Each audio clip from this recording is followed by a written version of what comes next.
Hi, I'm Arturo Sandoval, and this is TRUMPETFLIX. Who are your musical idols and who are your trumpet idols?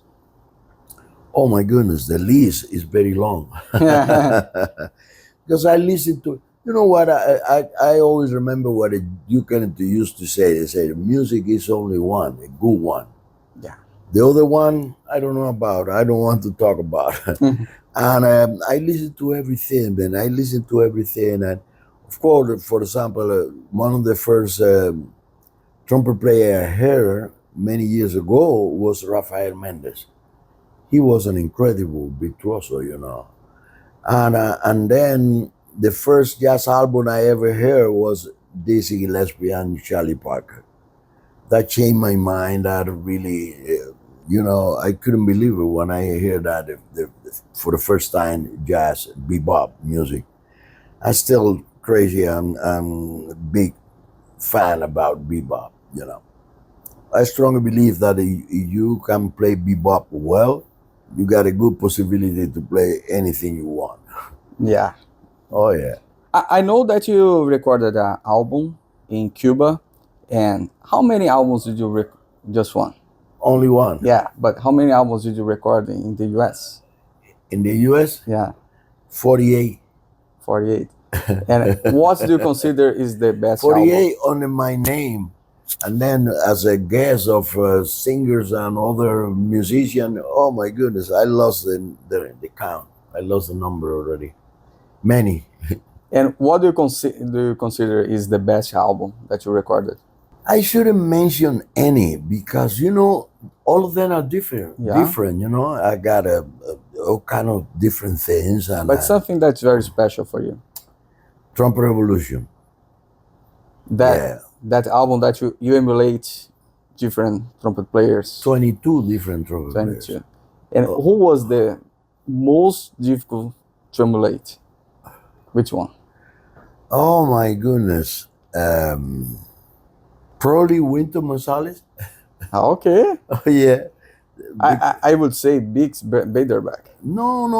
That all the rest, you know, to be able to emulate, not emulate, but a copy or sound like. So you need to spend a lot of time listening to that and to get all the nuances of the sound, all the little details that made that kind of style very distinguished, you know, and different.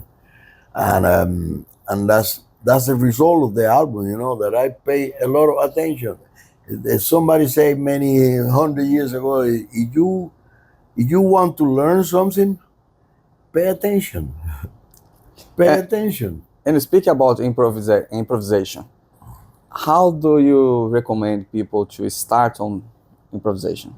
What's the most important element to start? Oh, listen to a lot of jazz players.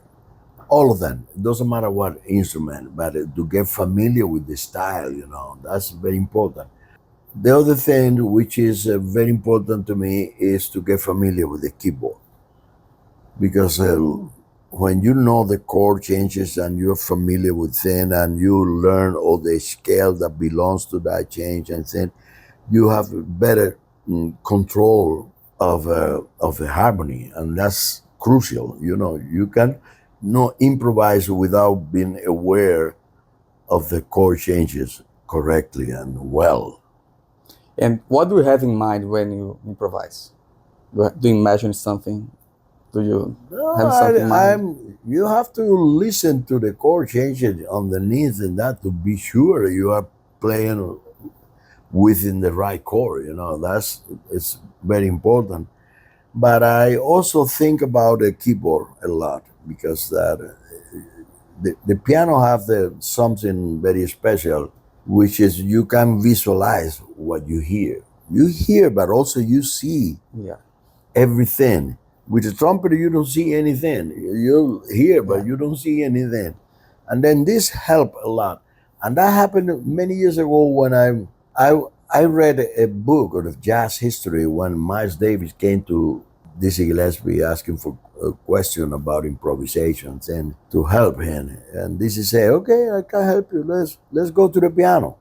I might say, the piano? And Dizzy say, yeah, that's the only way I can help you to figure it out and understand what to do or how to do. And speaking about your life, your private life, how is a normal day without gigs for Arturo Sandoval? What time do you wake up? What do you do during the day at home? I get up in the morning and brush my teeth. Yeah. And then I feed my little dogs. I had 3 dogs. They are very important part of my life. And then I have a little breakfast. I get a coffee, and then I light my first cigar. But do you have like a specific time to practice every day or? No. At this point in my life, I practice because I have to. Because you have to play, you have gigs. I have gigs, and you know, the trumpet don't give you a break, man. The trumpet is merciless, you know. If you don't care about the horn, you're gonna be struggling a lot. And it's gonna be impossible to play in the way you want. And then you're gonna land it in that group of the people that play only what they can. And when you play only what you can, knowing the way and what you want, that thing is frustrating, you know, because of that you don't feel like happy playing your instrument. You don't feel like you got the capability to make music in the way you want. Yeah. Because you're gonna be full of limitation. And you understand what I mean? And that's the thing, that if you want to belong to this group, yeah, it's possible for everybody. But you have to be sure that you're gonna take your career very seriously. It's not like a joke, it's not a hobby, it's not like something, I'm gonna practice. No, we must practice every day. Do you have any trumpet goals in your life now? With the trumpet doesn't work that way, man. Dizzy Gillespie always said, the trumpet gonna win tonight, for sure. Maybe tomorrow you could have a chance to break even. And then the day after, you die and the trumpet win for good. Yeah.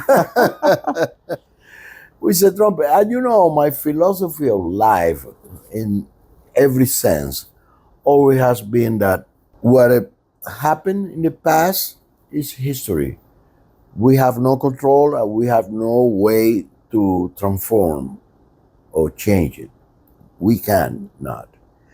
And what gonna happen in the future is in the hands of God.